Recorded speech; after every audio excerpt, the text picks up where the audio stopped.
Is it okay that I thank our executive and the artists who are ending our funder? Is that cool? Absolutely. Absolutely. Just wanted to make sure. Yeah.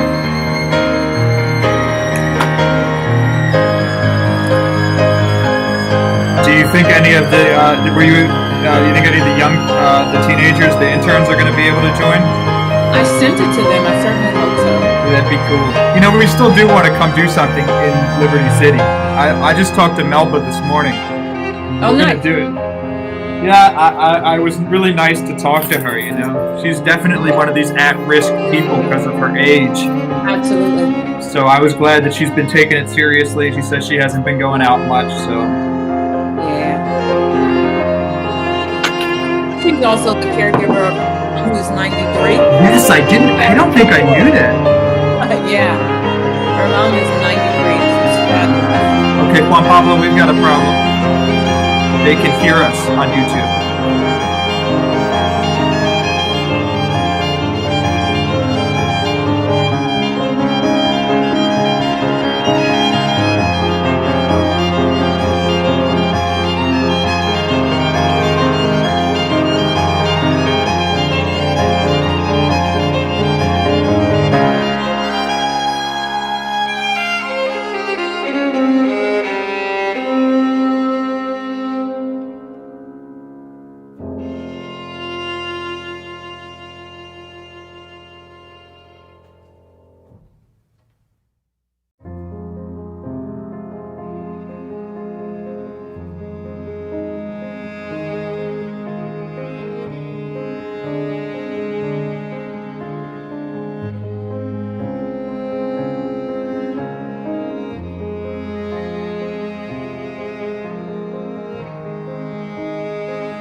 Thank you, and welcome to everybody. We really appreciate you joining us for this web premiere of Liberty City, which is the second installment of the Bertelsmann Foundation's Swing State, Florida documentary film series. We've got people tuning in from across the country tonight, and I think that attests to how important these issues are.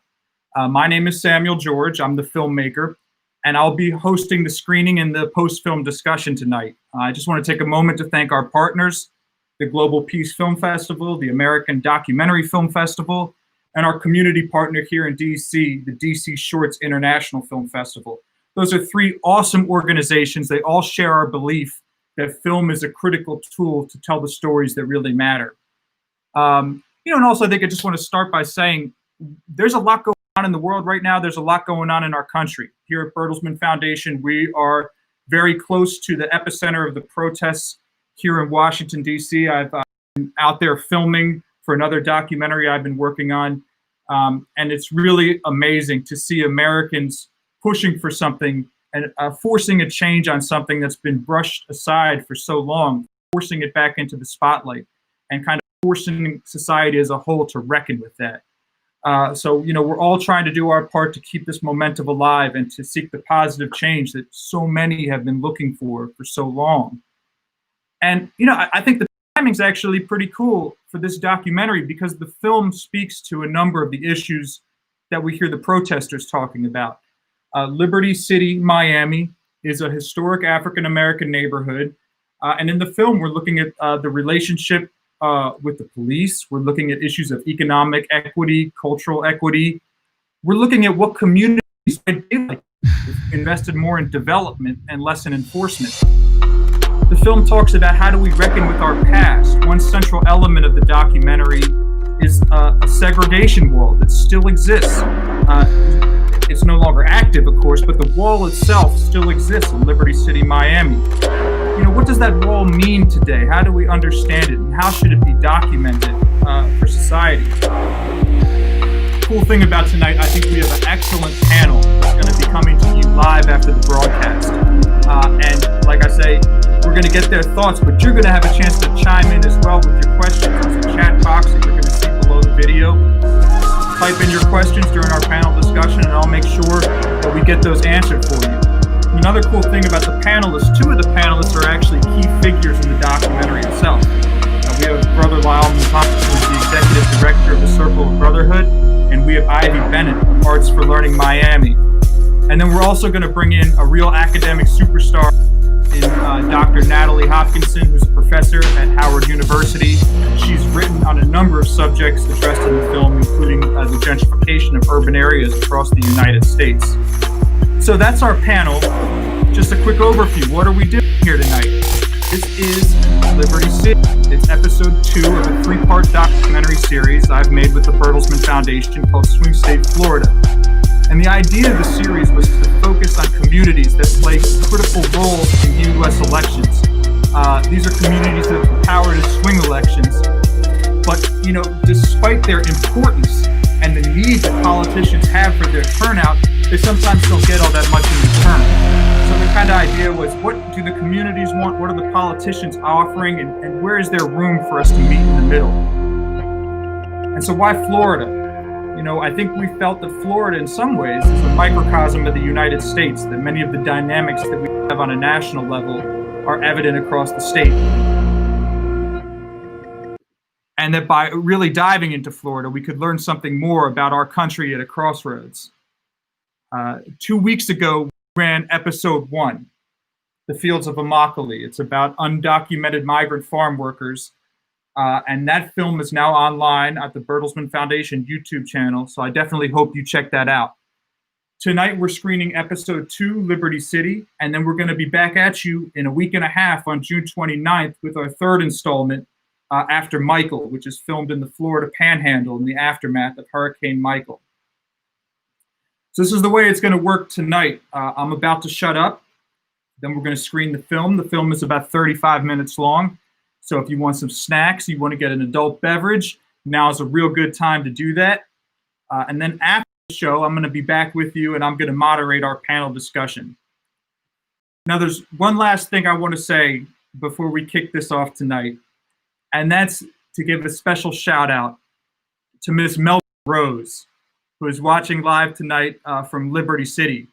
Now, Miss Rose doesn't look a day over 40, but she is.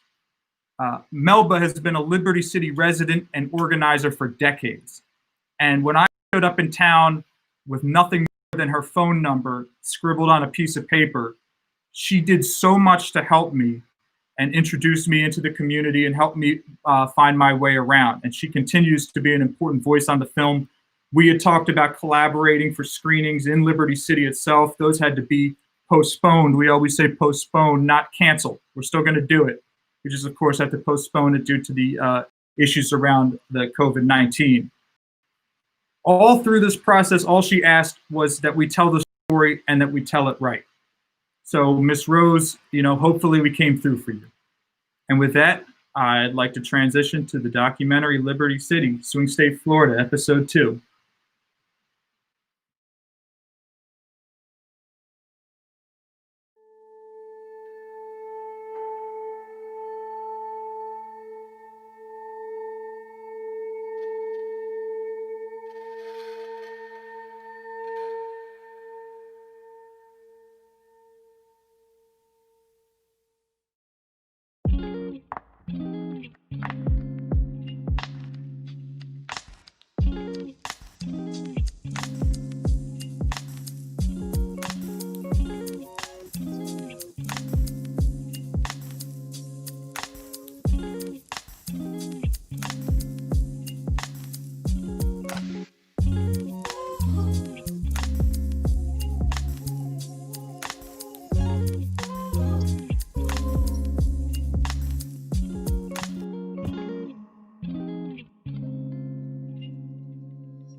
People always say, if you don't know about your past, you make the same mistakes, you repeat it.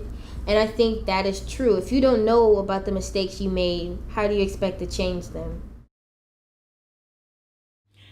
I moved to the Liberty Square housing project on October the 26th, 1946. We compared it to Coral Gables. It was just that beautiful, well-maintained. The objective of the project was to provide a decent housing community for blacks or Negroes at that time. Our neighbors were our parents. We were respectful of any adult. We didn't even have keys to the house. You can leave your house. Never had a key to my house. Your house was Never. The door was closed, and we knew each other's house was. You can walk in and out. I remember being a young kid riding and asking my mom what the green line in the bus was. Well, that was the line that they had put behind you. Black folk had to sit behind the line. On one occasion, I was drinking water with a white sign was labeled, and my mother told me, "No, come over this way, baby, drink from her." I said, "That sign says colored. I don't see any colored water. That water's the same color as this water."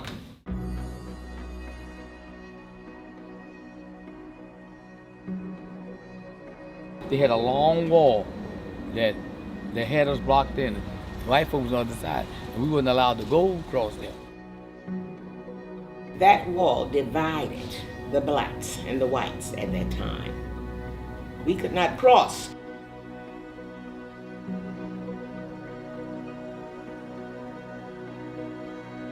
Liberty City for me was a sense of pride and the American dream. I could have it.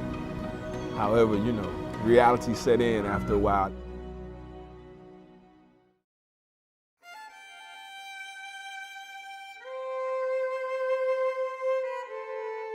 Liberty Square Projects was, I think, one of the first or second projects that were built in the United States to house Black people. That segregation wall or race wall was meant to separate the white residents from the Black residents.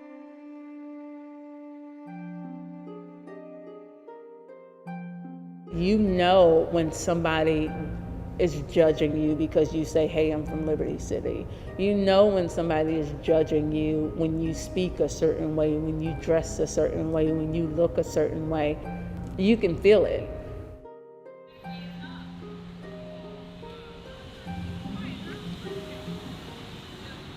Let me show you how I feel about my neighborhood through the arts. Arts for Learning is an arts and education nonprofit in Miami, Florida. It provides internships for young people. And one of the internship opportunities we have is the Wall In Project. Terrell Alvin McCraney, who's a local playwright from Miami, he was filming the movie Moonlight. And the young man who plays a young Terrell in the movie, he was talking to him about the race wall because they filmed it within the neighborhood and the young guy did not know anything about it. So that sparked this idea of making sure that people in the community knew what that wall is, but also recognizing that they can be the change that they want to see in their communities. We hire 9th through 12th grade students. It's a paid internship in the arts where they are researching the segregation wall, and based on their research, they are creating monuments that we're going to fabricate and then have installed along the perimeter of that area. Y'all gonna be working together for 6 weeks. Woo, child. Y'all ready?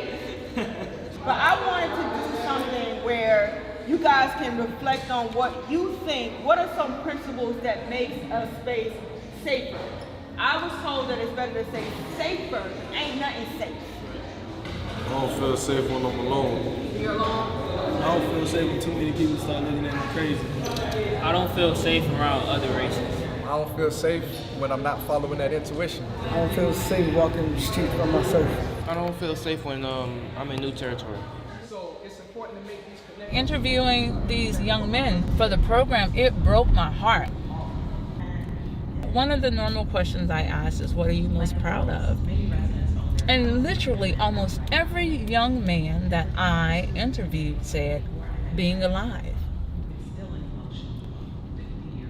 The weight of that. You're a baby, you're a youth. Their greatest accomplishment is being alive. And now I'm asking you to come into a space, be free, make art, be creative. Like, what the hell does that even mean? When, your greatest accomplishment is being alive.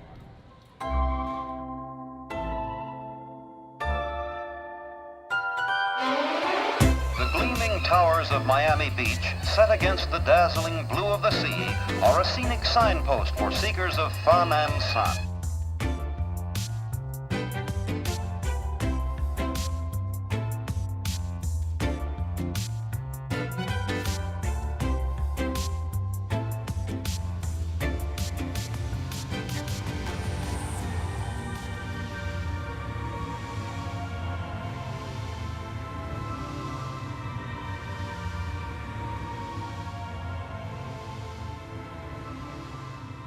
The Liberty City that we know today, high crime, high poverty, really terrible housing conditions, high levels of disengagement and disenfranchisement.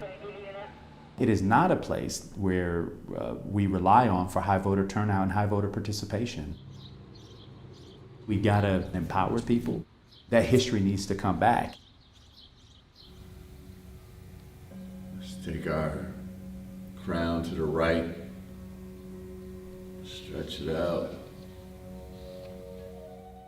The Circle of Brotherhood, we are a volunteer organized group of primarily black men from all walk of life.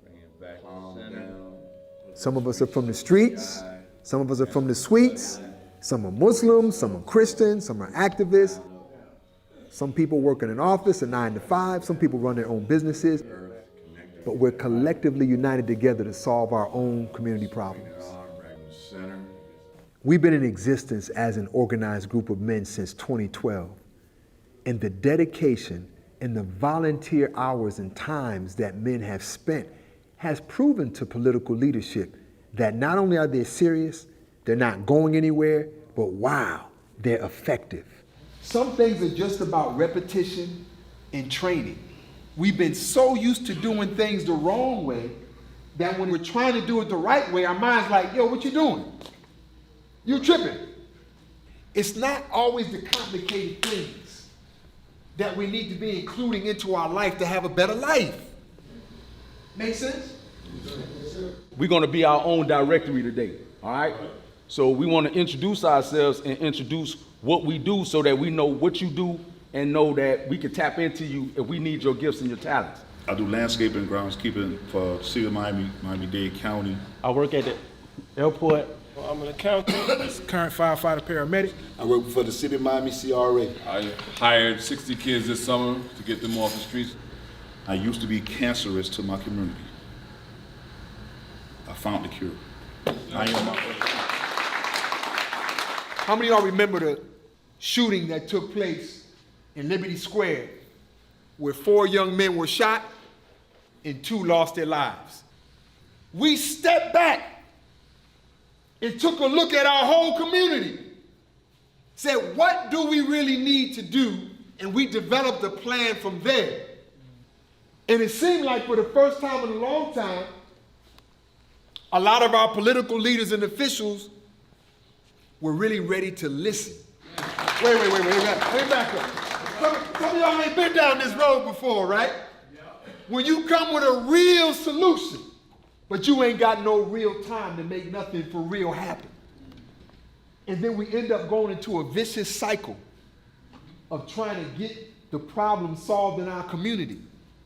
We promise not to do that. Who do we serve? Our community. Brotherhood.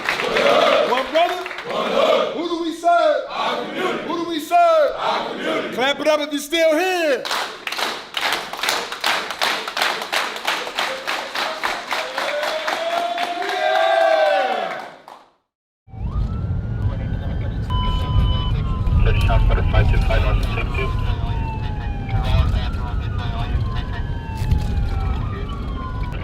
I don't have nothing bad to ever say about Liberty City.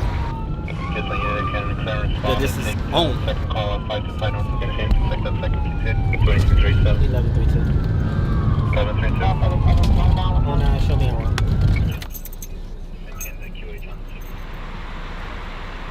This is all I know. This is all I grew up. I wouldn't want to be anywhere else. You cover the gun under the seat, right? Listen, I saw the gun in the car. It's a gun on the scene. That all I did was take it away. I'm not saying it was involved. I just took it away so they wouldn't use it on us. I appreciate you so much. Born up and raised here, I've seen a lot growing up. I know the demons that the community face.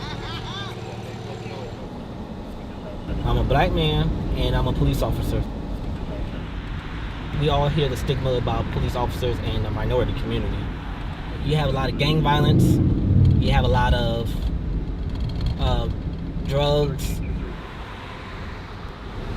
They go a dope house right there. These 2 corner stores, we always find narcotics. And there's not a lot of opportunities. You know, you see a lot of people that wants to do well and they try to find a way, but when they don't have when they have limited resources, they don't have that much options.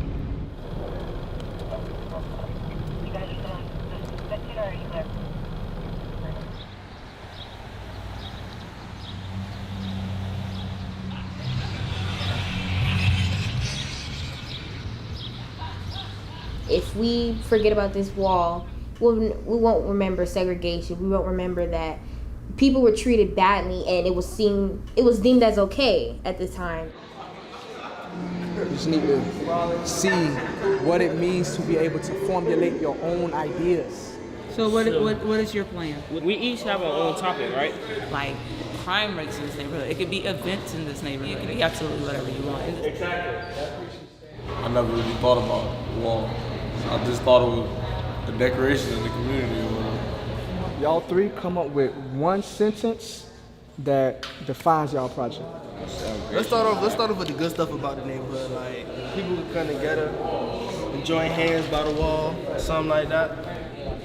No, man. Put like coming together by the wall, joining hands.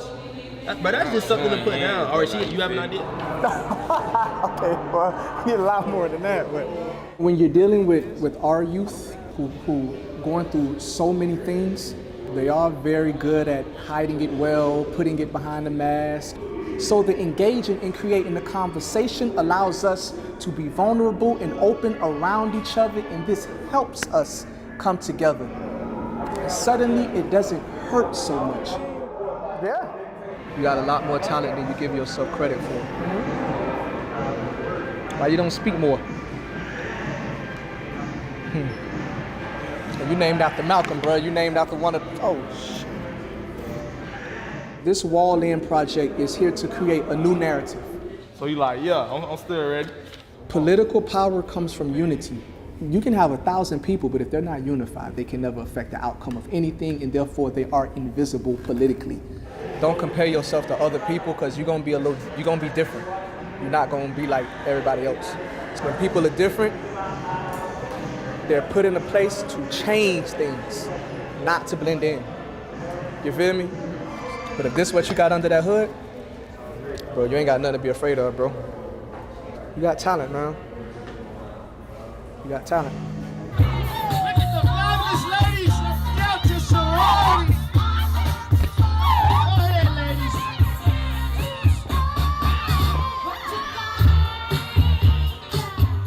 We're in Miami Gardens, man. We're at the 7th annual Trayvon Martin Peace Walk, Peace Talk. This is Serving Minister Anthony Durden, representing the Circle of Brotherhood, Black men solving our own community problems.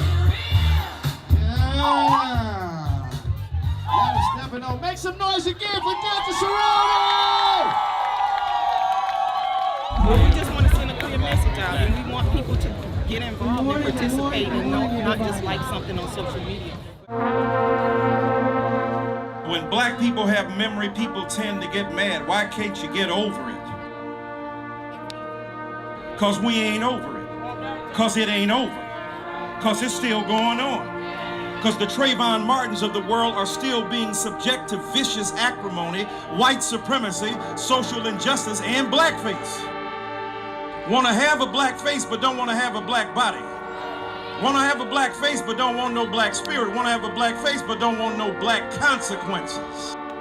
And so I'm here to remind you, to remind us that Trayvon is still real.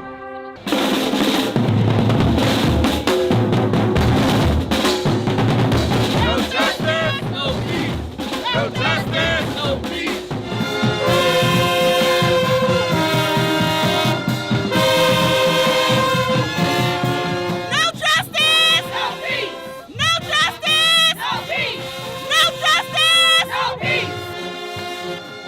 And that means you can't just come to the picnic. You just can't come to the rally. You got to rally yourself and get to that voting booth. That's why black women have saved us in America. Black women voted Doug Jones in down in Alabama so that for the first time in 20 some odd years, a Democratic senator came from Alabama. Don't just go to church on Sunday. Don't just pray on Wednesday prayer meeting. Don't just go to choir rehearsal. Get off of your behind and get out here to make sure that justice rolls down like waters and righteousness like a mighty stream. Peace. Our electoral outcomes really do turn on turnout. There's not a lot of incentive to participate in the process because these 4-year and 2-year election cycles, to you, they can come and go and your life never changes. We can be as frustrated, we can march all day, we can protest all day, we can make phone calls and tweet all we want. But until we actually capture the seats of power and the votes to actually make the change, we're gonna find ourselves in this perpetual cycle.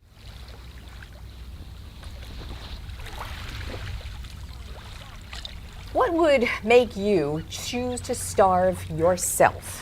9 members of the Circle of Brotherhood, a Miami-based nonprofit organization, have been on a hunger strike for the past 6 days protesting gun violence. Today, Miami Mayor Francis Suarez and Police Chief George Colina visited the group's camp to offer their support. Hey, Brady, that's my nephew, the second one right there, in front of you. No. Our immediate goal is to create that internal dialogue. So many people have been desensitized to the issue of gun violence, particularly when it happens in urban communities. So not just to re-stimulate that conversation, but to also bring national and international awareness to an issue and to connect people to collaborate together on it. The goal is awareness. The goal is awareness, man, to bring attention to a dying need. It's been a very personal and emotional experience for me to see these shirts hanging on, the precious lives that were lost right here. I was actually at the bedside when the doctors walked in and pronounced him dead when they pulled the plug. This is an epidemic.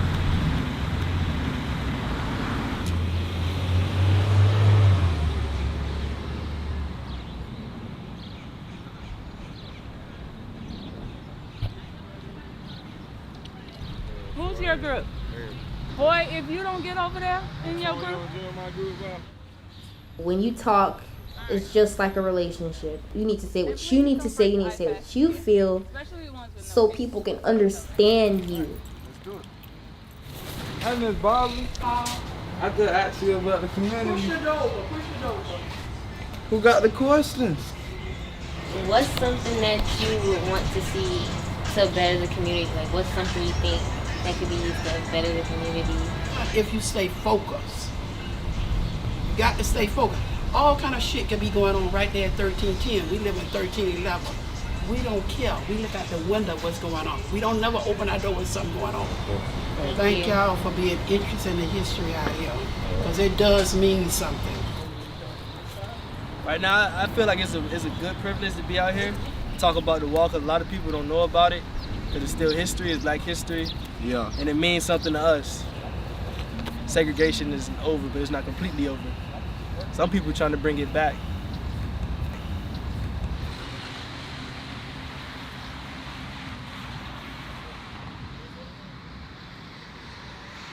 I swear to God, I never knew this. Like, I drove by here so many times. To come here and see this wall, just sitting here and hearing people, what they had to say about it, it's crazy. Maybe we need to put a sign up. Yeah, like, Put a sign we could up. do that, put a sign. Letting Like, people know the real meaning. 'Cause I always used to run through them bins, the police escorting us out, telling us not to come back. How you gonna tell me not to come back to my own hood? it's crazy.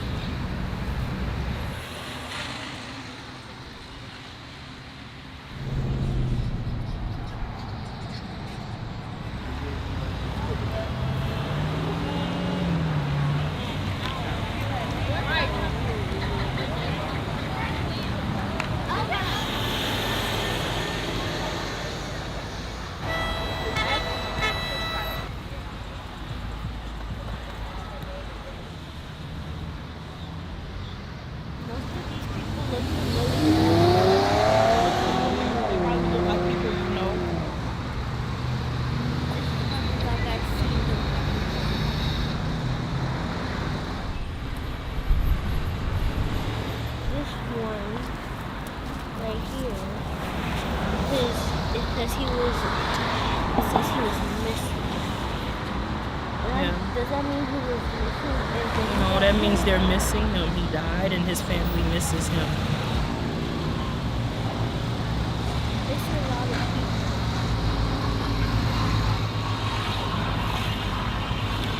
You feel like wherever there's a lot of Black people, there's a lot of bad going on. I can't go anywhere without being looked at as someone who I'm not.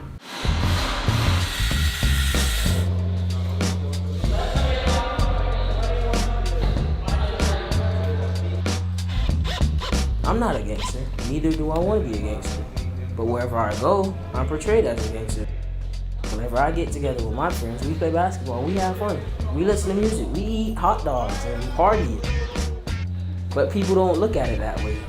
They always put us in a negative light, which is not always fair. At least get to know me before you judge me. That's all I want.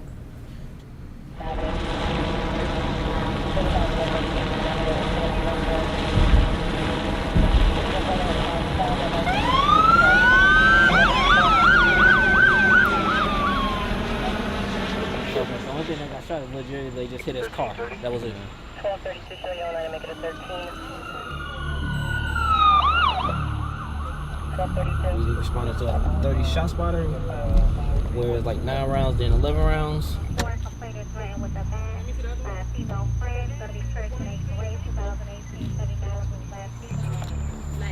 The 3 is boom, boom, yeah, boom. Looked at his thing and say he can't come over here. Right. So where he at now? He around the corner for this man's house, Peter. Right around him, I can show you.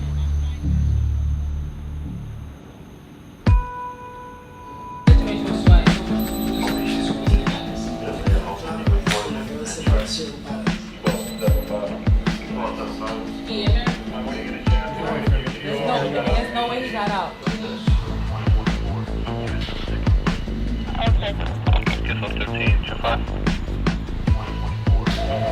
no way he left that quick. It's going to be referenced. You gotta be crazy to do the job. Father, but he's receiving delayed black male, black shirt.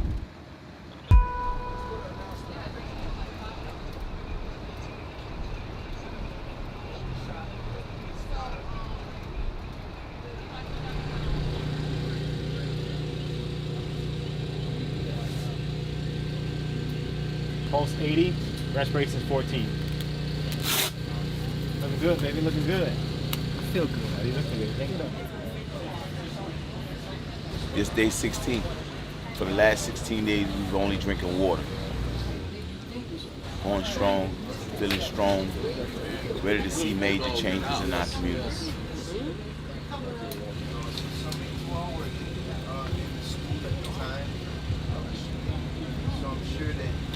Most of the problems we have in our community right now is because we don't know how to resist an urge. Your stomach is your first appetite. If you can get control of your stomach, you can get control of all the other appetites.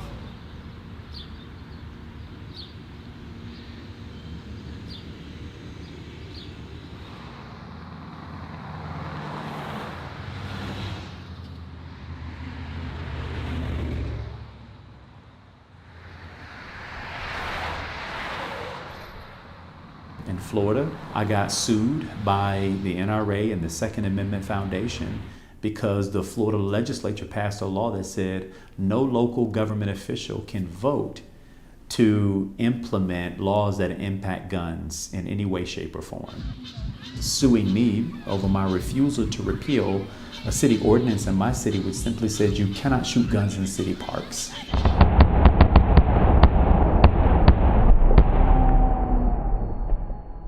Can't shoot guns in parks where our kids play and our families picnic. And that was so radical a notion in the state of Florida that it has a chilling effect. These people elect elected officials to go into the seats of power to change their communities, their neighborhood, society for the better. The Circle of Brotherhood starved himself out to bring attention to gun violence in Liberty City. And what we're now telling them is that as much as you want me to legislate and as much as I want to take steps to make our community safer for all of us, the legislature has put a handcuff on me and said, no, thank you. And so why would I go out and vote if I send people to make change and change never comes?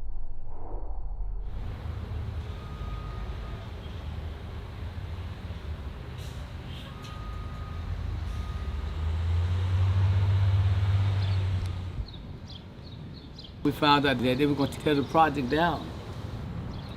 We don't want all those high rises because that's what happened to the other project over there. They moved them all out and didn't bring none of them back. When it come down to money, people act funny.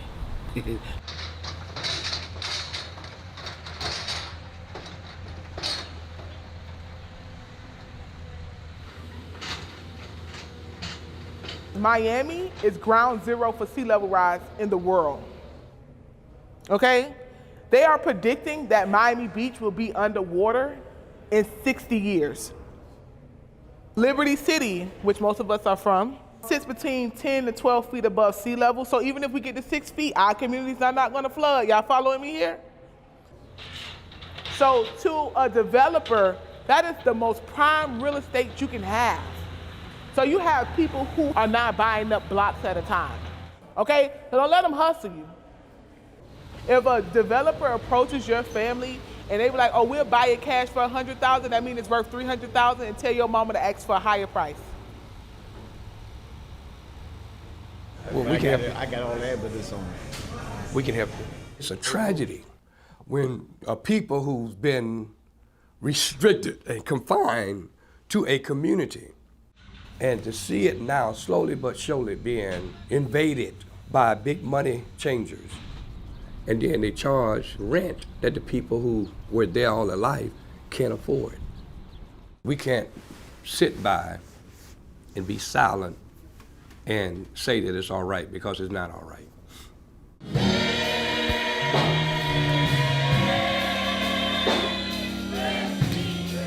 Gentrification.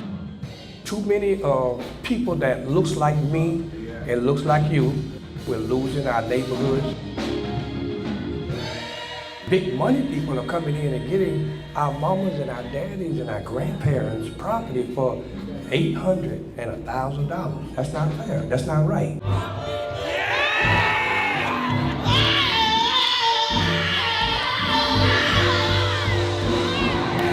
Everybody shout with me.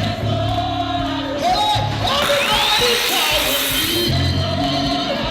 Say everybody shout with me. Hey, all things are possible.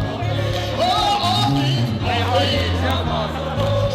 I can come.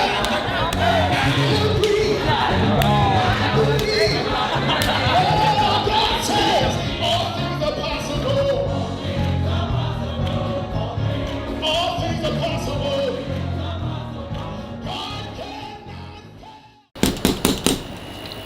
Police. Huh? I mean, it looks like you need rescue though. Look at the history. For some reason, when it comes to black men, we always get treated differently from police officers.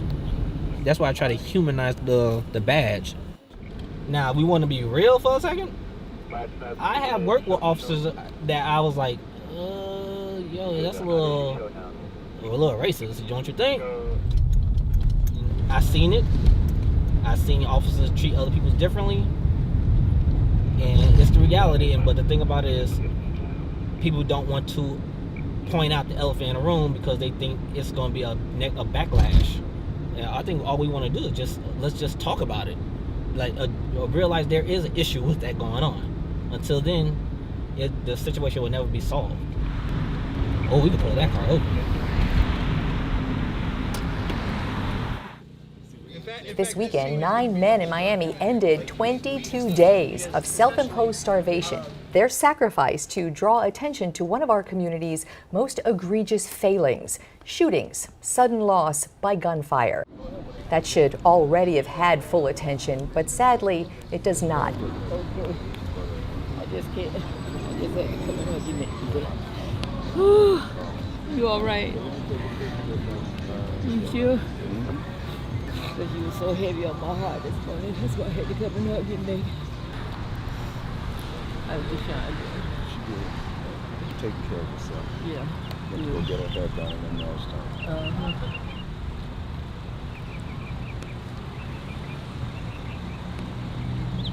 don't know if...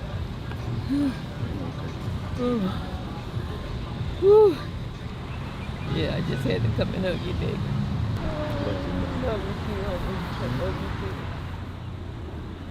Wait. To take a physical barrier, a physical wall that was literally intended to separate black and white people in Miami, and to reverse the psychology on that from being negative, and we're going to reshape what this means for the next generation of folks who are introduced to this wall, is extremely empowering, and I think has the potential effect of engaging more people civically, and not just the history, but also in shaping the future. Y'all just go ahead, come on.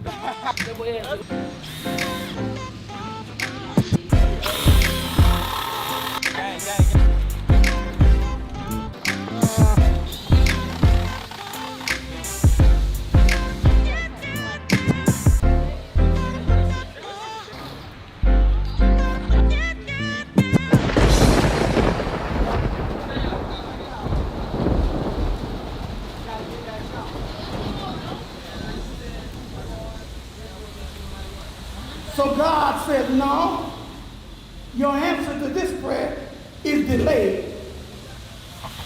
Look at your neighbor. Tell your neighbor, neighbor, delayed prayer doesn't mean denied answers. I need you to know everything that twinkles ain't going out of your place. And when you're out of there, you get dragged, you get walked on, talked about, stabbed in the back, abused, everything you can think about evil. That's what happens when you go for the twinkle and the tingle. He's able! He's able! God will make a way! Yeah! One brother, one hood. One brother, one hood. Who do we serve? Our community. Who do we serve? Our community. Clap it up and we still here. Yeah! Little one, whoever you are. Whoever you are. And the people were captured and placed aboard the ship. Even the great eagle was captured. Their skin may be different from yours, so that means that there's gonna be other kids that don't look like you, huh? He says, we are not chickens. He said, we are eagles. You have the power to fly. All you have to do is flap your wings and you will soar. Ooh-wee! So we know you're gonna grow up one day, right? Yeah? How many people ready to grow up? Y'all ready to grow up? All right. He got the whole world in his hand. He got the whole world in his hand. Come on. Guess what? Each and every one of you are geniuses. That means you are very smart. You are very smart. You are very smart. You are smart. You are smart. You are smart. You are smart. I know you're the teacher, but you're smart. It's not fair that they get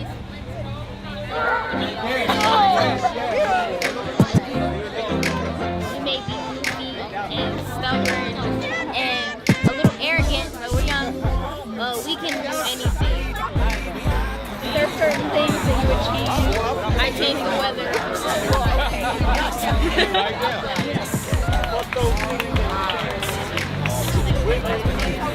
Love you. Love all of you. All right, baby. Thank you so much.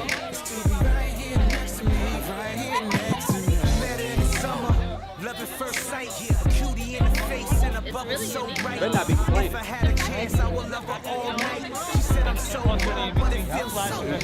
We have a tiny model. We have tiny models everywhere. I feel good. It feels good, yeah. It feels good to be proud of. You don't know who else to come out here and just sit down. With a project like this, it can't go wrong.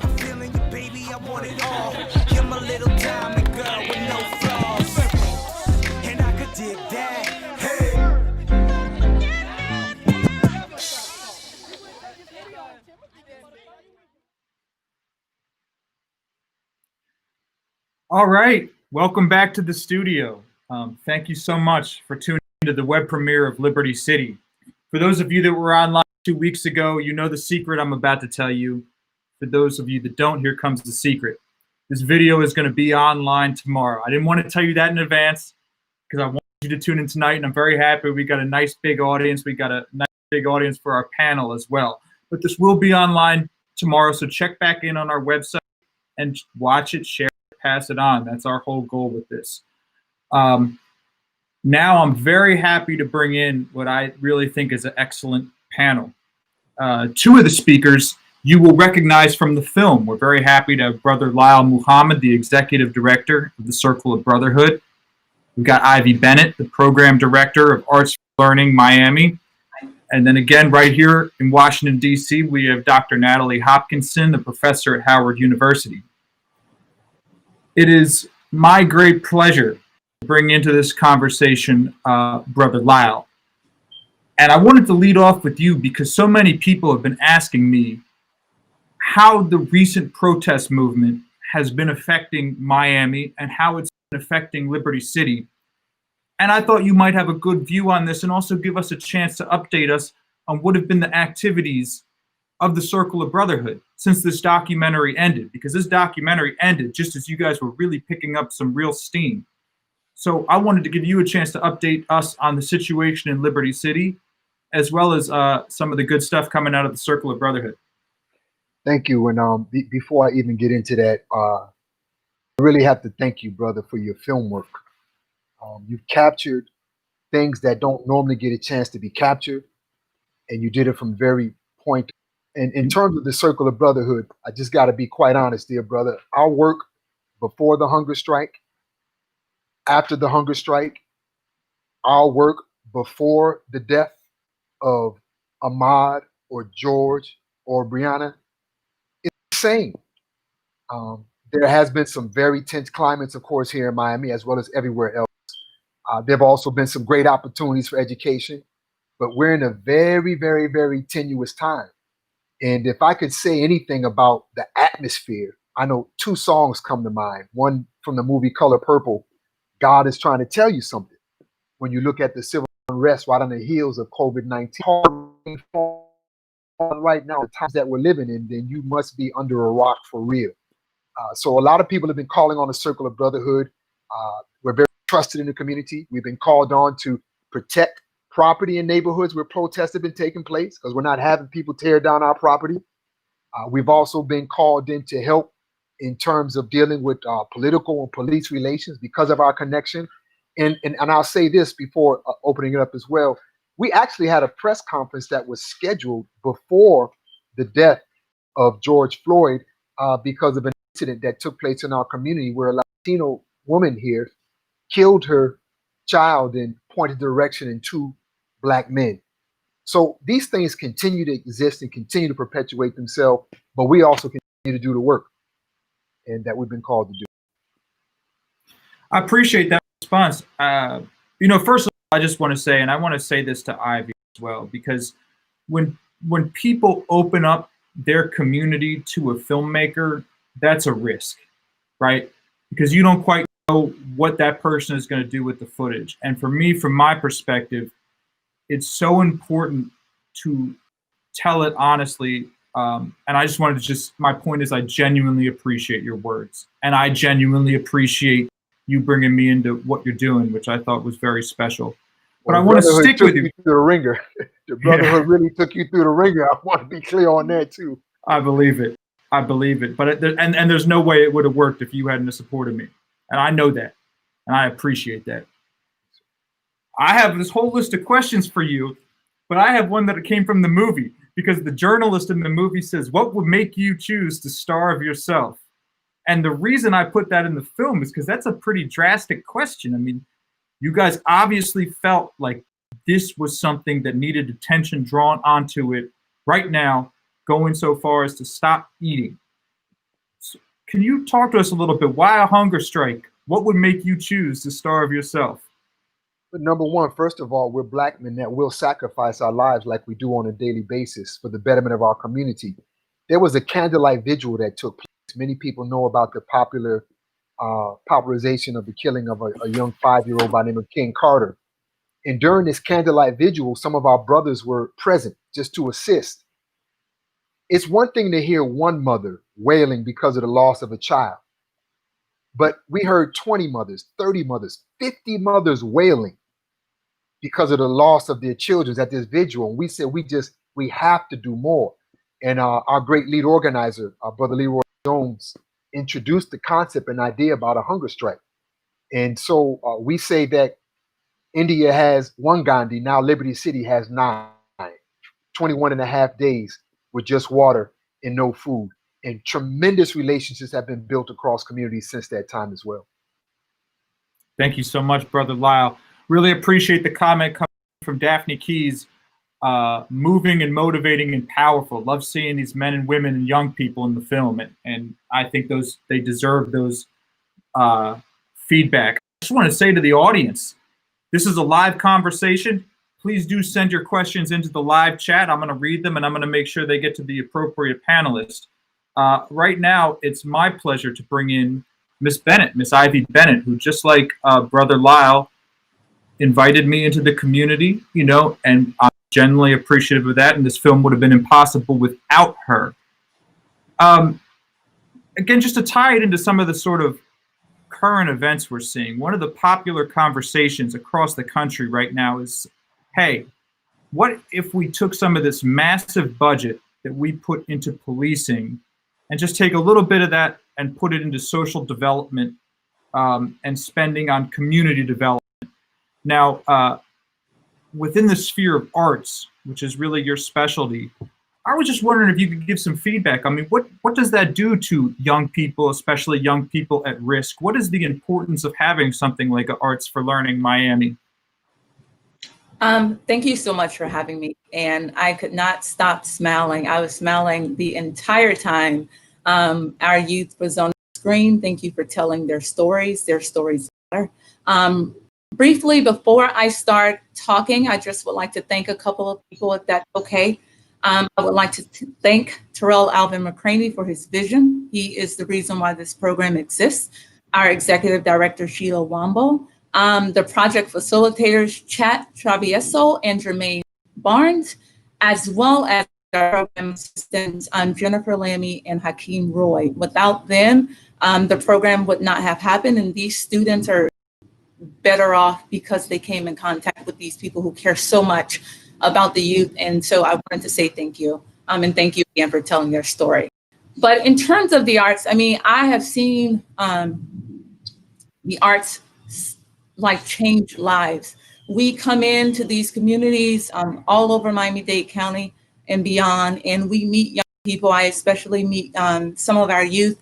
And when you're initially meeting them, their heads are down, they're shaking, they're nervous, they're not quite sure how to present themselves to another adult or, you know, people their age. And by the end of this very short 6-week program, all of a sudden they're new humans. You know what I mean? And I always say that all kids need is space to feel safe and for us to get out of the way. And amazing things happen every single time. Right? Direction, yes, of course. They need adults there to kind of help and guide them. But these students are awesome in their own rights, and we just help them to discover their brilliance, and we help them to discover their magic. So in regards to allocating funds to the arts, I think that it's pertinent, and that like right now in the middle of a pandemic, the things that we are relying on that's keeping us sane is the arts. People are online singing together and dancing together and creating together. So these are things that help us. It helps our humanity. We've seen, we know that it increases students' critical and creative thinking. We know that they improve in their communication, both verbal and written. We know that, all of these wonderful things come out of art programs. So the more funds that are allocated to the arts, the better off I feel anyway that the community will be, because it provides a safe haven, both physically and emotionally, for people who participate in them. Right. Thank you, Ivy. We were talking before the program tonight, and this is the web premiere health crisis. And one quote that really hit people hard is when you talk about doing the interviews with the young people and you ask them about their greatest accomplishment, and they say being alive.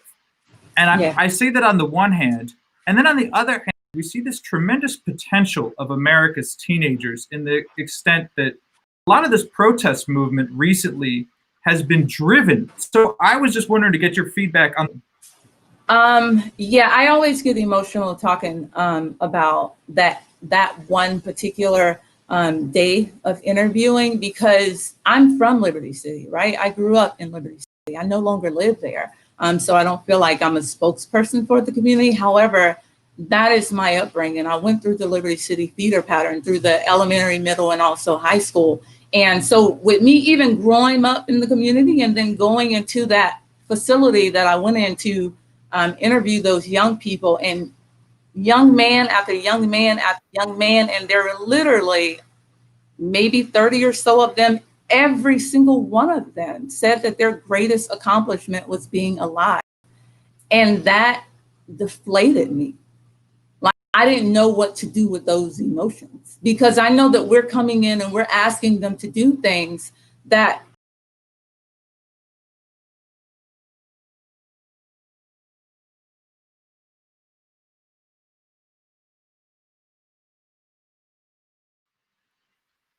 which is helpful for them, right? Because they're still young and they're still growing, and they are not jaded by the world as some of us who are older are. So they feel like something, something can come out of their work, and I'm always happy to support them in doing that. Yeah, that must be where the real potential you see. And I do have to comment, I think you do an excellent job of bringing that potential out. So I really commend you for what you're doing. And I know the health crisis has been a disruption in your work, and I hope you can get back to normal, or some semblance of normal, at least running the program as soon as possible. I know you said you've been doing a number of the programs online, which is fantastic. Yes, thankfully we've been able to transition to some remote learning. Now, I want to bring in Dr. Hopkinson, because one of the issues that blew my mind about the Liberty City situation was that this was a neighborhood that was set aside for the African American community.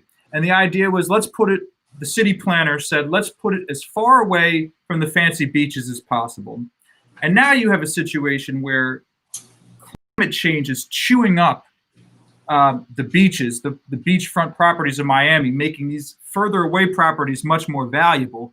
And these communities are facing really difficult gentrification pressures, which I know is something that you've written about in your career, Miami, New York, Philadelphia, absolutely here in Washington, D.C. So I'm hoping to bring you in and maybe talk a little bit about the impact of gentrification on these historically Black neighborhoods of the United States, and what can be done about it. Yeah, so thank you for having me. And I also want to just preface it by saying what a beautiful film it is. And it makes me, it reminds me, I spent time in Florida as in high school, and then my family's lived there for the last 20 years. So some ways it's home, but to see those beautiful images, and the film really does a good job of like showing the beauty of that place. And so thank you. And also, the art line is just, it's just a beautiful film. Good job. Congratulations to you, Sam. Thank you. Ivy and Brother Muhammad for doing amazing work. So the issue of climate gentrification, I was actually just talking to a friend of mine who does a lot of environmental justice work, and they talked about some of the new language that they're talking about is calling Black communities like Liberty City that have been separated from more affluent places and also get, dumped with disproportionate, whatever's bad in the climate. They're dumping zones. They call them sacrifice zones, which I thought was an interesting way to sort of think about them. And now, because of climate change, it's sort of catching up. Like my family actually owned a property in West Palm Beach, which is a similar situation. Because it was in from Palm Beach, it's now much more protected than some of the like wealthier parts of the city. But think about that wall that's so powerful. Like, and we actually talked about this in like one of my classes. The book called The Color of Law by Rothstein that really goes into the ways that the federal government actually dictated that walls like that be built in order for them to qualify for underwriting. So you couldn't get a loan in some places. And he talks about in places like Detroit, where they made it a condition of getting a loan, and these are decisions that were made right here in Washington, D.C. But to sort of see this thing sort of flipped, and, with, Ms. Bennett and you and your students being able to sort of like use that as a place of remembrance, and, it's a place to really understand our resilience, as a people, and that goes from pretty much every major city in America. You're seeing a similar story. And so, but to have that wall, which is such a symbol of hate, and oppression, and to kind of see it be turned into something, a place of beauty that they've reclaimed, is just really inspiring. So congratulations, on that project. I can't wait to see it. I definitely have to go see it next time I'm in Florida. Thank you, Professor. I'd like to stick with you. We're getting an interesting comment from Juanfe. So Juanfe, thank you for chiming in, and it's a reminder to the rest of the audience. You put the comment in the comment section, the question in the comment section, we'll be sure to ask it. And he says, you know, I grew up in Doral, but didn't learn about Liberty City and the history until I left for Miami in college in 2011. And now he's feeling like there's a moment that we can make change in the United States of America. How can we leverage that moment? How can we, I mean, and it's a good question. How do we make sure that this isn't just a passing moment? And you commented during the video I saw about how Trayvon's mother said, don't just like something on social media. How do we make sure this isn't just an Instagram moment? How do we leverage this momentum for tangible change? So, you know, I think that, you know, some of the work that Brother Muhammad did to sort of raise awareness and tie the issue, he tied it to a policy, you know, around gun violence, and sort of like, I think every time that we have these activations, it's really important to sort of tie them to policies. And so in this instance, there is a policy that dictates what the curriculum is for K through 12 in Dade County, you know, and so that's a leverage point to go after. Like, listen, you have to demand inclusion, and that this story, no child should ever not know the story, grow up in Florida and not know the story. And so, you know, school boards, looking at the curriculum, you know, these are fights that the wealthy are sort of been pretty obsessed with and involved in shaping curricula. And so this is something like in this new moment of being, you know, wider awake, that these are things that we can do now. One of my students actually texted me today. You know, I have a class called African American Issues and Communications with you know, these are PhD seminars, and we learned all about Aunt Jemima and the whole, you know, racist. And it, you know, some racism for so long has been so profitable for so long.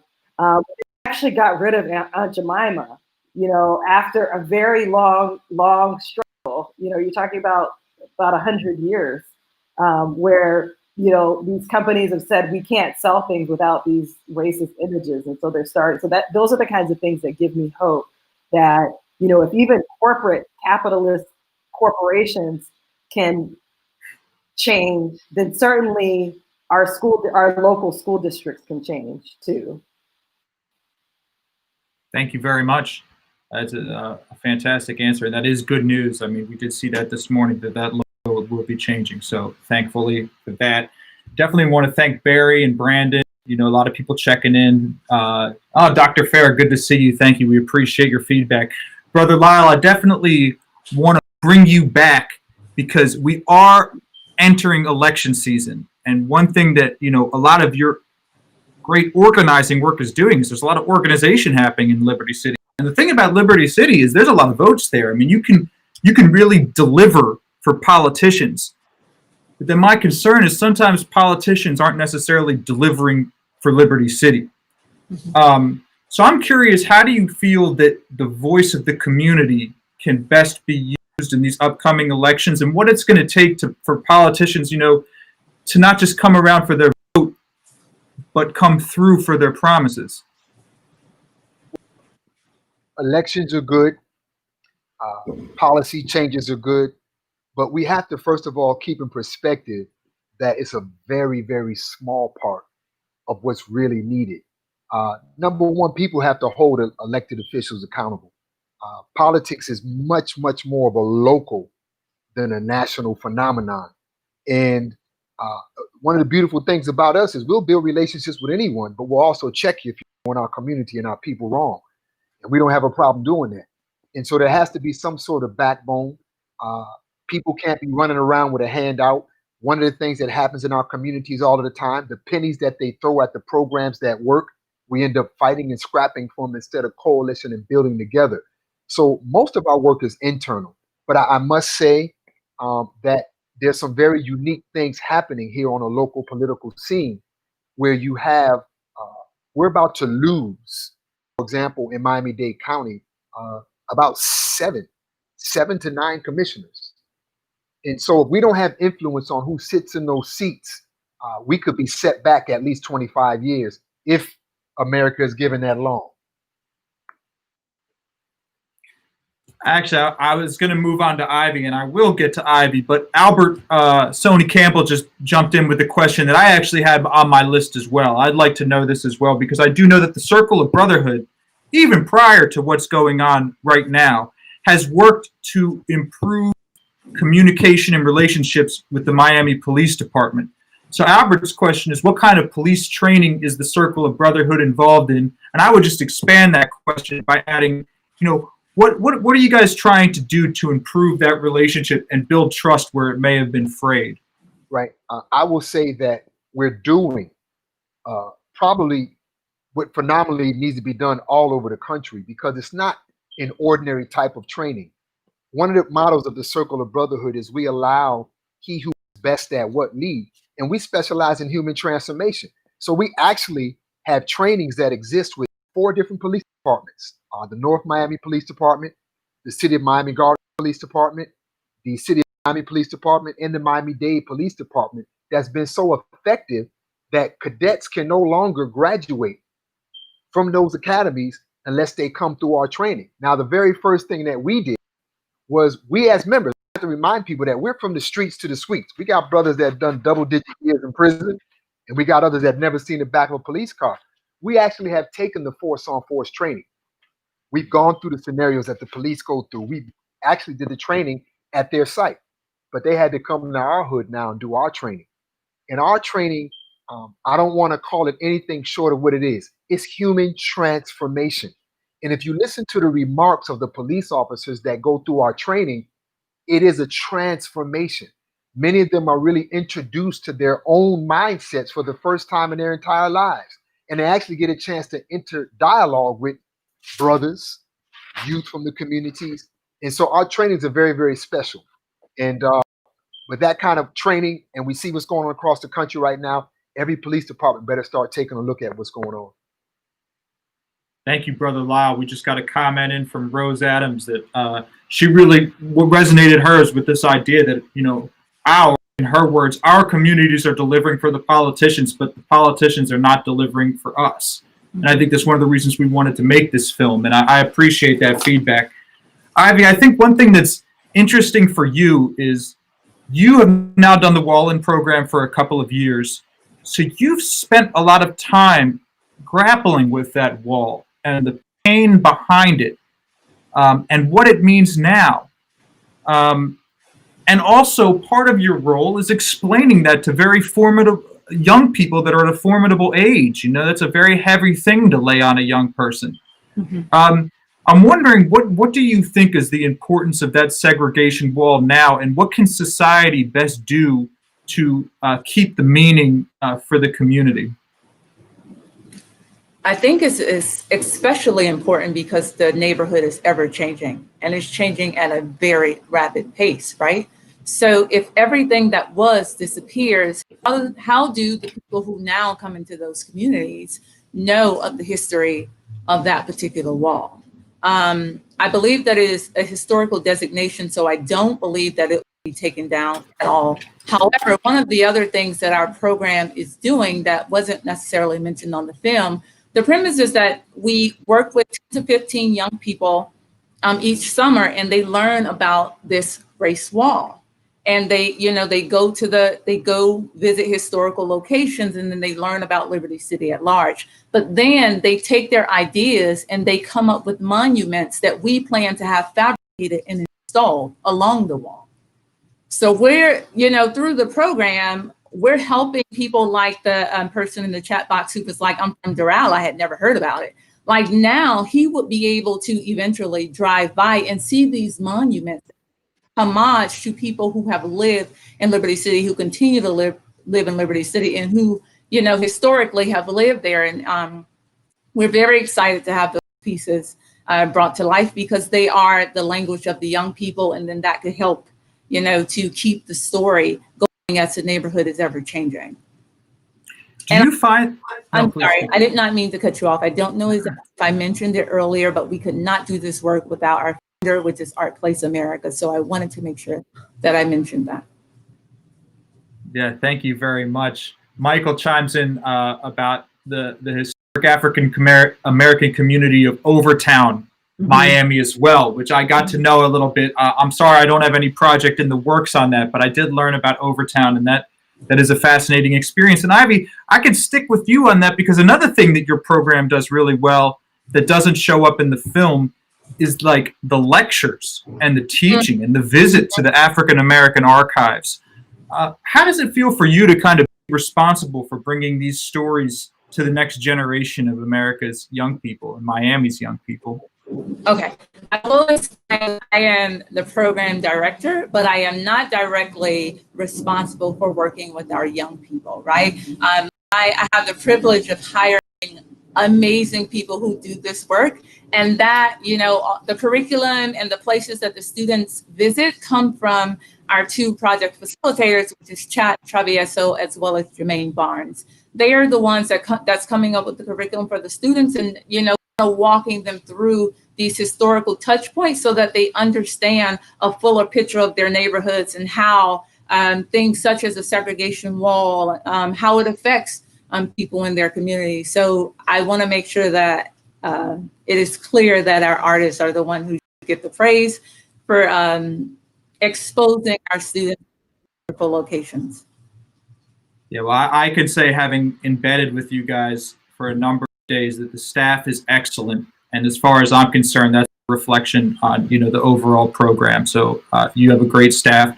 Actually, we have one of your staff members, Hakeem Royce, tuned in to check in with us, as did Brother Anthony Durden from the Circle of Brotherhood, both of whom were featured in the film and both really helped make this project possible. So thank you to both of you for watching and tuning in with us. Professor Hopkinson, we have a question from a viewer that's really speaking to your academic credentials, talking about how can we take some of the things we've been talking about tonight to influence curriculums. I suppose he's talking about university level curriculums, though it wasn't specified. How can we teach some of these issues better?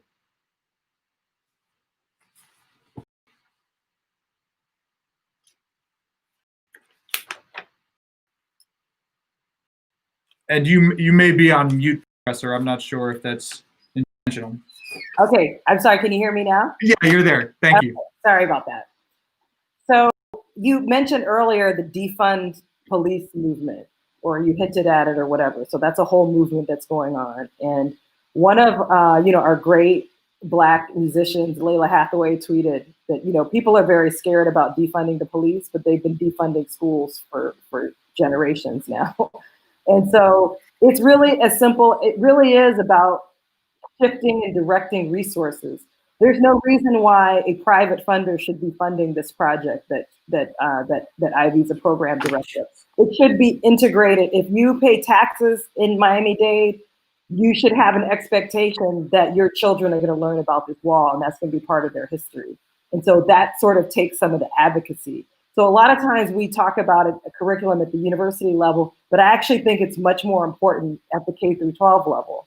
You know, so developing resources, you know, so for instance, this film is a resource that can be used, that could be, you know, perhaps pieces of it can be introduced, you know, in ways, you know, there are probably other children's stories to be written. I mean, this is kind of hard. This is hard to be able to kind of explain. So I think there's age appropriate ways for children to learn, but they should know, and not as something that they feel down or oppressed about, but that, you know what, yeah, they should be glad that they're alive, because once you understand our history and everything that we have fought for, everything that our ancestors have fought, just so that we can take the breath that we take every day, we should be grateful, you know, and it should be some of gratitude. I mean, it should be something that we take for granted, but unfortunately, that's just not what our history is, you know. And I think that the more we know about that, the more you know, pride that we can have. And there's not this sort of like, you know, what I saw in the kids and what I see with kids in DC all over is this sort of like not really understanding why there's this stigma. Like, why does this thing around me that I had nothing to do with? But the more you kind of explain, okay, there were some officials in Washington, D.C. who said that this thing that had happened, and, you know, there's this thing called slavery that happened, and, you know, the more that you actually understand, you know, the more grounded that you are, and the better able that you are able to deal with the daily adversities that you have to face that will going to have to face. So yeah, so definitely K through 12 is where I would push. And Brother Muhammad, that's the excellent point about getting them voted in is just one stage. Whether you voted them in or not, you can still be in their face. And you could still be saying like, okay, if you haven't changed it yet, well, how about now? And then you go back to next, okay, how about now? You know, like you could still do that. I mean, what I've been amazed at here, and I don't know if it's been the same level of energy in Miami around police reform. Last year, they had a local funding hearing for the police, which had 22 people testified. This year, there were 15,000 people who testified for a local police budget. Now, if that doesn't make a change, and actually it's not that if it did make a change, you know, so, you know, again, Brother Muhammad, you're also again right, the local is the most powerful. We always look at the top to the White House, but actually the thing that's really affecting our lives are the things that are on the ground and closest to us. By all means. Because two things come to mind that hit home, particularly since we're talking about right where that film was shot in Liberty City. You know, we talk about community policing programs by people who live in the community. We've been pushing initiative since 2009, a Peacemakers Initiative, where we actually have men and women who actually work and patrol and deal with conflicts in our community. It took us 9 years. And the impetus of it, right there where that film was shot, 4 young Black men were shot. 2 of them died. And all of a sudden, political figures waking up. We get a call from one commissioner that wants to meet, and then another commissioner. The next thing you know, it ends up being a sunshine meeting. And so we have, for the very first time, an opportunity in front of 2 mayors, 4 commissioners, 3 police chiefs to present our community wellness plan. And the time has to be over now. Even lately with what's going on, we've been getting calls from corporations or foundations that want to do something. We have the solution to our community problem, but we've been operating on a penny budget. So now it's about full funding. It's about full funding. And when I talk about the work of the peacemakers and what they're actually able to do in the community, I don't know anywhere else in Miami we can find 12 unarmed individuals that work full time in the roughest and the toughest neighborhoods responding to crime and violence in our communities. And lastly, I wanted to say on the education K through 12 piece, we got to give a shout out to Dr. Dorothy Bendros-Mendengal, one of our 4 representatives here, who recently just put in an item that deals with the complete overhaul of the curriculum and making sure that we deal with it, but also the training of the individuals. See, people think it's just about young people learning.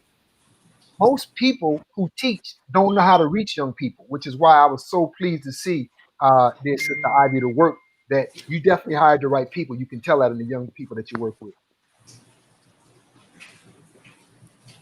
Professor, you any response to that intervention? Well, what this Peacemakers group that you're talking about sounds a lot like a group in DC called the Peaceaholics. My partner, who I work with a lot in DC, they were able to make the argument, and they had a lot of city funding. And there are many organizations that grew from the Peaceaholics that are, I think, Cure the Streets, and there's several peace organizations. You know, it's like even just like the language, peacemakers, Peaceaholics, that's really important, sort of shifting the dynamic instead of being this militarized, you know, let's go in and occupy these neighborhoods and stop crime from happening. No, you're making peace. And actually, and that's not cheap. Your lights need to be on. That's right. You know, all the people who are there. And if we actually value this as a society, then that's where we put our money in. So when we talk about things like defund the police, you're not, although, okay, many of us radical academics are like, yeah, just abolish them, right? But that's not necessarily what you're saying right now. You're just saying, look, if you're increasing by 20 million for next year, how about we don't increase by anything and we go give it to organizations like the Peacemakers, and we give it, you know, grassroots leaders who are active and make it their job to actively work on peace and train younger people to actually say that this is a job that's worth doing just as much as there's a job worth doing carrying a bat imagine carrying a gun. Dr. Hobson, to your point, when we introduced our community wellness plan and vetted it out, it cost about $3.2 million to run it for a year. We got about $300,000, Wow. $500,000 in the end to make it happen. And we're taking primarily our magic and putting it in another magician's hat so it can fit their standards and their criteria. So those of us who you said all over the country, there are solution-oriented men and women, and they're definitely underfunded in their initiatives. Yep. And you know what? I know what isn't funded, what isn't underfunded is the police. Police, military. Those are things you can't talk about. And then so that's what I like, this tragedy is so terrible, you know, what we're dealing with right now in this country, but it actually is opening up a space for us to be able to talk about shifting these resources in the way that, you know, put it towards arts program, put it towards a peace organization. This makes us a better and more humane society. It makes our children, you know, grow up with more hope, you know, and opportunity. And this is just the right thing to do for us right now. You know, I could tell you about this panel conversation. Our viewers have gone up since the panel began. We're bringing in more people, so I think that this is awesome. People are appreciating the conversation. Ivy, I think that Brother Lyle, Professor Hopkinson have said a lot. Could I get your input on what they just said? Sure, absolutely. I mean, one of the things that I hear over and over again, because at the end of our programs, we're always talking to the youth to see how we can improve and, you know, things that they wish they had experienced while with us. And one thing we hear over and over is like, I felt safe, right? So this idea of safety. So we are providing a physical safe space and then also the tools for them to safely express how they feel. And I think that's important because then once you can safely express how you feel, then it changes the tools that you have, right? I'm always telling the students that like, we're putting things in your toolbox. And depending on where you are in life and what you come up against, you can grab whatever you need out of that toolbox and handle what needs to be handled. And that's why I think it's so important that we continue to kind of like shift resources toward things that make people feel safe, because at the end of the day, without safety, what are we doing? You know what I mean? So once they have a base level of safety, then they can go from saying that I'm grateful to be alive to I'm grateful that, you know, I just got accepted in the college of my choice. I'm grateful that, you know, I'm going to start a business when I graduate. Like I want our students to go in certain communities, right? Because when I'm talking to other students that are in communities that have resources, they're like, oh, I'm so excited that I got into Florida State. Or I'm most proud of that, you know, I'm going to Spain. And then our kids are like, well, I'm just happy to be alive because I didn't think that I would be. And that like sucks. Don't, you know, and one thing I'm like, listen, I hear you and I'm also happy and I'm grateful that you're here. But I'm sorry that that's your experience because that is not normal and it's not okay. Right? Yes. So I'm like, I'm team put the resources where everybody, where our kids can feel safe and they can express themselves. And I think just to sort of like build on what you're saying, it's not normal and it's not okay. But this is what this experience has been in America the whole time that Black people have been here since 1619. It's never been normal. It's never been okay. And, you know, it's like there are moments in history where there's an opportunity to sort of push the ball. It's been moving in this direction. You know, there's a minister in DC area, Reverend Tony Lee, who always talks about there has to be a point where you take that ball and you push it back in the other direction. And I think we have an opportunity. I'm hoping anyway that we have an opportunity, you know, just as a society and in our country, in our world.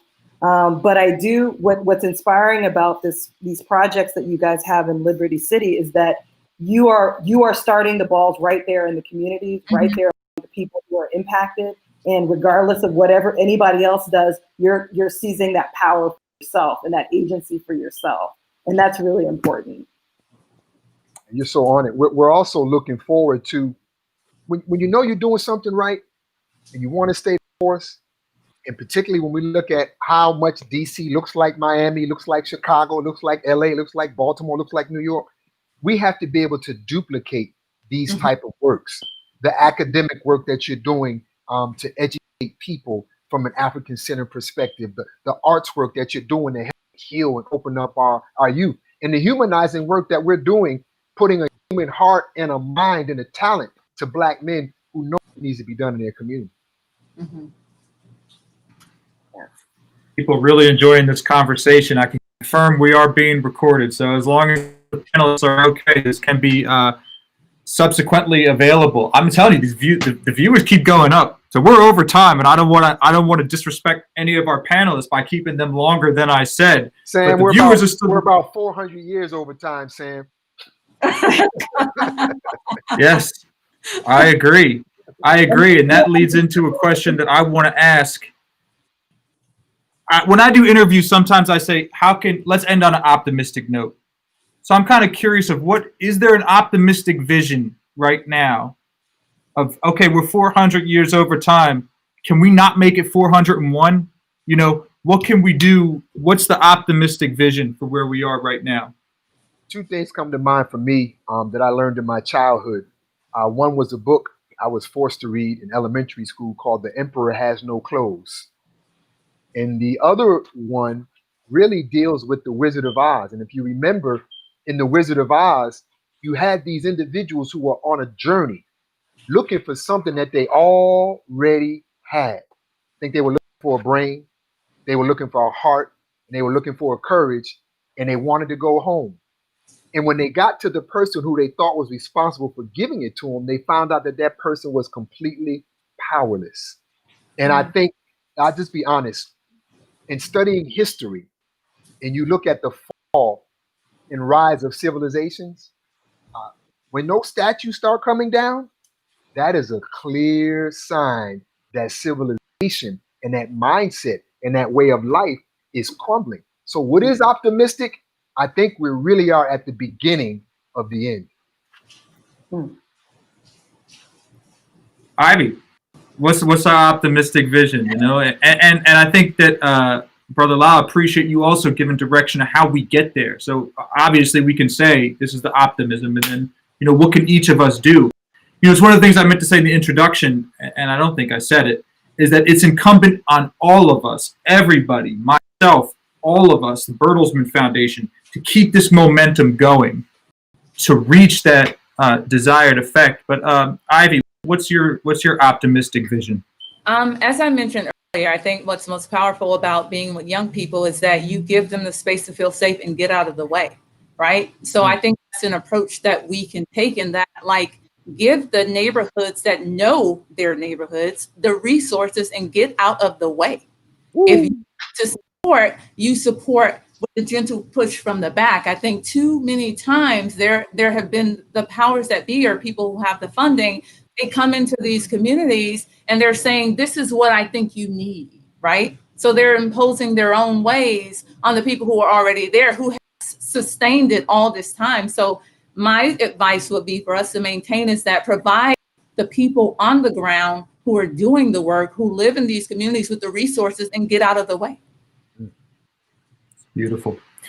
I want to give a special shout out to Brother Anthony Blackman, one of the integral members of the Circle of Brotherhood, was always my point of contact to the Brotherhood, has been so helpful for me for really almost a year now.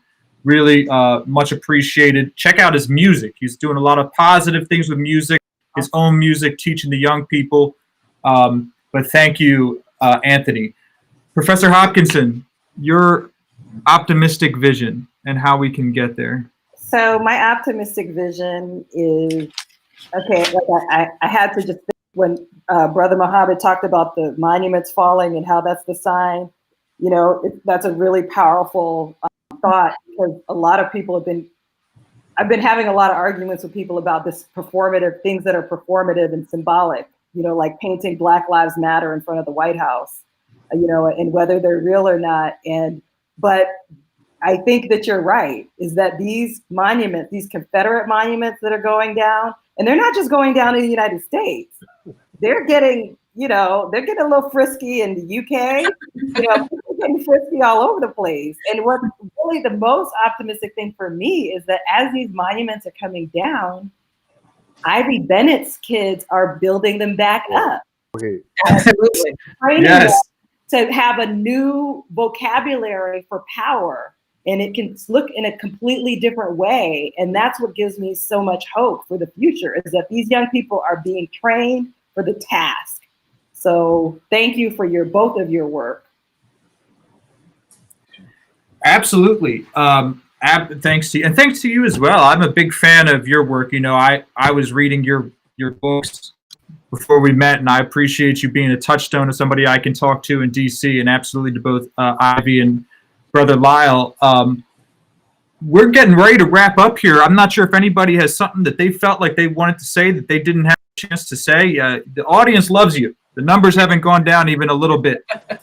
But well, I will say this, Sam, just in case we end up getting pressed for time, it's hard for all of us to capsulize our work in just an interview. And so I want to encourage individuals to go to the Circle of Brotherhood website, www.circleofbrotherhoodmiami.org. All right, I'm putting that right now in the Circle of Brotherhood.org. Circle of Brotherhood Miami. Miami.org. Okay, I just put that in the chat. Absolutely. Right. Gotta check that out. And I have to give a shout out. You know, it's been tremendous, the work that these dedicated men have been able to do. Much of it with no money and no funding. And what we've been able to acquire and gain through relationships, and we got to keep it 100, we've had some political allies. Trust me, I don't care what community or city you're in, you have political allies. You might not have found them yet, but you have them. And they might not always be your allies in public. You know, take them to lunch, you'd be surprised. And so Black men, wherever you are on this planet and our communities, our young people need you. They need your positive energy. They need your positive presence. And if you need to find out more, just check out our website and look at the different things that the Circle of Brotherhood in Miami is doing. Absolutely. Ivy, a final word. Can I share a link to your work? What would be a good link for people that want to know more about Arts for Learning? Once you're on the internet, you might as well go on over to aprilmiami.org. What was it? www.Miami.org. All right, there you go. There it is, folks. Make sure you check that one out too. Please continue. Yeah, I just wanted to again say thank you. I am so honored to be on this discussion with Brother Lyle and Dr. Hopkinson, who I had never heard of until today, and now I have to get your books and study. And thank you again, Sam. It's been fabulous having you with us last summer, and I appreciate your integrity, and I appreciate you telling the stories of our youth. And I am going to be so excited to talk with them about them seeing their faces on the screen. People should see smiling, beautiful Black children's faces on the screens. I'm so happy to hear you say that. And to both Brother Lyle and Ivy, the goal is still to bring this film for a live screening in some way to Liberty City as soon as we can. We look forward to it. Professor Hopkinson, before a final quote, is there something we can share, to your work? I guess your website's pretty cool. I enjoy your website. Can I share that? Sure. NatalieHopkinson.com is my website, and our own art and social change movement that we've had in DC is called Don't Mute DC. So that's our website, don'tmutedc.com. And tell them, do you mind if I ask you a little bit about the work you've been doing with the city, right, to help bring some of the, Washington is facing tremendous gentrification pressure, and Professor Hopkinson has been doing excellent work trying to protect some of the music and some of the different things that are going on, and go-go music was recently recognized as the official music of Washington, D.C., and maybe you just want to let folks out there know a little bit about that work. Well, I just, again, going back to this comment that Brother Muhammad made about, it's not just about electing them, it's about holding them accountable. And I didn't really know that until about a year and a half ago, until I started becoming involved in this movement, Don't Mute DC, which was pushing back on the erasure and the silencing of go-go music in DC, which was the thing I did my dissertation on go-go music. So I feel very fiercely like I will hurt someone over this. So, but what ended up happening is that it ended up fueling a whole movement. We were not only able to push back on that silencing, we were able to push to have go-go named the official music of Washington, D.C.